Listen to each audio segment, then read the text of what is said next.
Assalamu alaikum wa rahmatullahi wa barakatuhu. Bandiraɓe sehilaɓe jangiyankoɓe, en garti kadi e windande men wattore nogas e goo.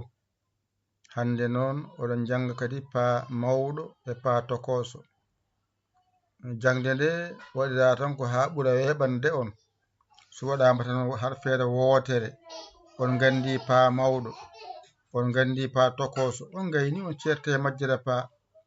Ɗo tan woni pa, kala ko wayni ko pa mawɗo ni wayata, tokoso wayni. Ɗo tan jangata pa, mbawa pa, certa e majjere pa. Woto yaw ɗum ɗo tan janguɗa, hankadi kala pa ɗo winda e aduna he ko ni wayata. A andi pa mawɗo hankadi a wonti gando pa mawɗo. A jangiɗo a wawi ɗo a wonti gando pa tokoso. Gasi ɗo noon pa ɗo waɗa ma ekko seeɗa ya wi pa pe pi po pu. Ɗo no ya wi pa ya wi pe ya wi pi ya wi po ya wi pu. Kono an himme ma yo wontan andude holno pa mawɗo wayata, holno jangorto, holno windorto.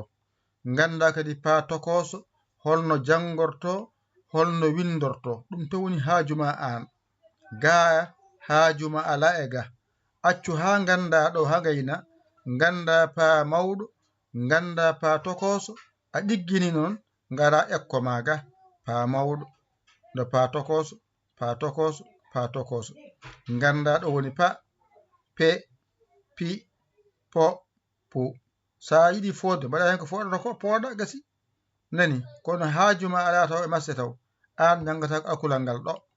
Ganda pa mawɗo no windirte, ganda pa tokos no windirte. Ɗum tan yimɓe janga ganda ɗum. Ko heedi ga ko ayno winda ɗo mawdo, ayi ko mawdo. Nde wonno kala fi o wawa windiro ɗa, o waɗi ɗo ko mawdo, ko mawɗo wino mawɗo.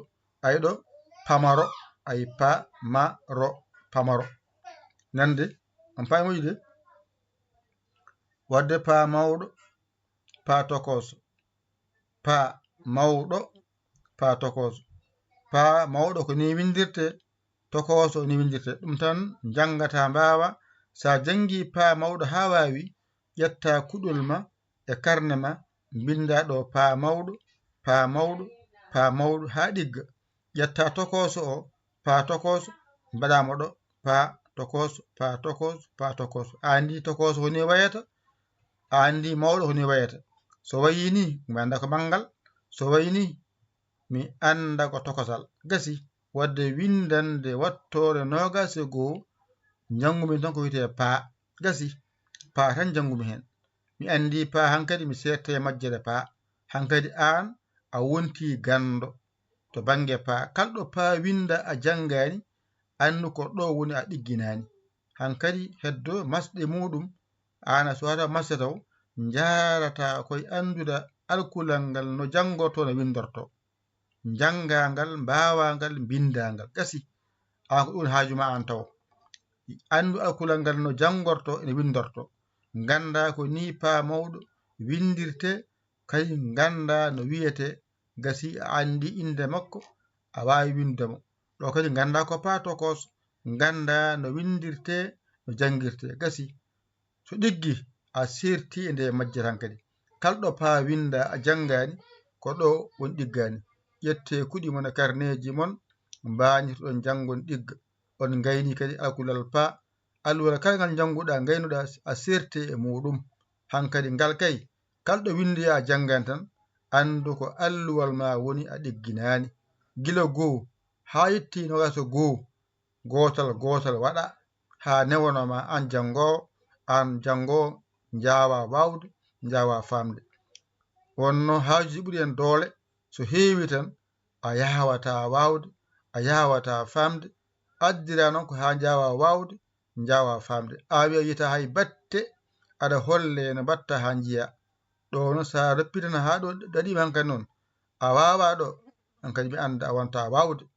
Ɗo kalde deppuɗa gila goo ha ɗo, gila goo ha ɗo, gila goo ha nogas goo, alluwal a jangi ɗum ha joni aɗon ka windoye noon ka jangoyde ganda koye ma woni ƴettu kuɗol ma e karne ma mbañitoɗa jangga ɗigga kadi ɗe kadi gila goo ha ɗo kala nde pinɗa ƴettu ɗolal gotal aɗa reftogal aɗa windangal ha ɗigga ko jangoyta yeeso ko newonoma hankkadi wala kala ko winda ka janggat yo Allah hokku en nande famde ko musidɗo mon guiɗo mon saabu Allah Yaya Ly ko Sénégal alhamdulillahi bil alamina numéro mon nanɗon to mbatton balle moɗon e jinguere moɗon 77 906 14 81 mbaɗen jinguere mbaɗen wallere ko enen ndendi golle ɗe wona min tan goto ko golle men jangde men min keedi ga keedi toon e wallude e jingude courant wifi connexion min jeeya mballa min hen ha min mbawa hebde ɗum